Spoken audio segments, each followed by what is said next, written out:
Hi friends అందరికీ. నేనైతే ఇప్పుడే వంట స్టార్ట్ చేసిన. నాకైతే మస్తు చక్కెర వస్తుంది. రోజు టైంకి తింటా, ఎందుకంటే పిల్లలు చిన్నగా ఉన్నారు.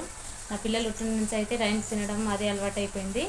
ఒక గంట లేట్ అయితే నాకు మాత్రం చక్కెర వచ్చినట్టు అయితే తింపినట్టు అవుతుంది. వంట అయితే ఇప్పుడు స్టార్ట్ చేసిన ఫ్రెండ్స్.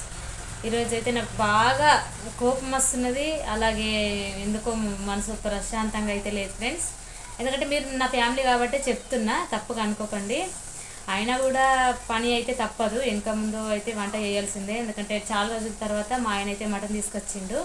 పాపం వాళ్ళకు మన కోసం కాకపోయినా మన భర్త కోసమైనా కంపల్సరీ వండి పెట్టాల్సిందే. వాళ్ళు తింటే మనం తిన్నట్టే. ఎందుకంటే వాళ్ళు బయటకు వెళ్ళి పని చేస్తారు కాబట్టి వాళ్ళు కంపల్సరీ వాళ్ళకు టైంకు అన్ని పెట్టాల్సిందే. ఈరోజు మాత్రం చాలా లేట్ అయింది. మటన్ అయితే కుక్కర్లో వేసిన, చపాతీలు చేయాలి ఫ్రెండ్స్. వీడియో నచ్చితే లైక్ చేయండి ఫ్రెండ్స్. నాకైతే మస్తు తింపినట్టు అయితే అవుతుంది. బాయ్ మరి ఫ్రెండ్స్. వీడియో నచ్చితే లైక్ చేయడం మాత్రం మర్చిపోకండి. అలాగే నా ఛానల్ సబ్స్క్రైబ్ చేసుకుని వాళ్ళు మాత్రం సబ్స్క్రైబ్ చేసుకోండి ఫ్రెండ్స్. బాయ్ మరి.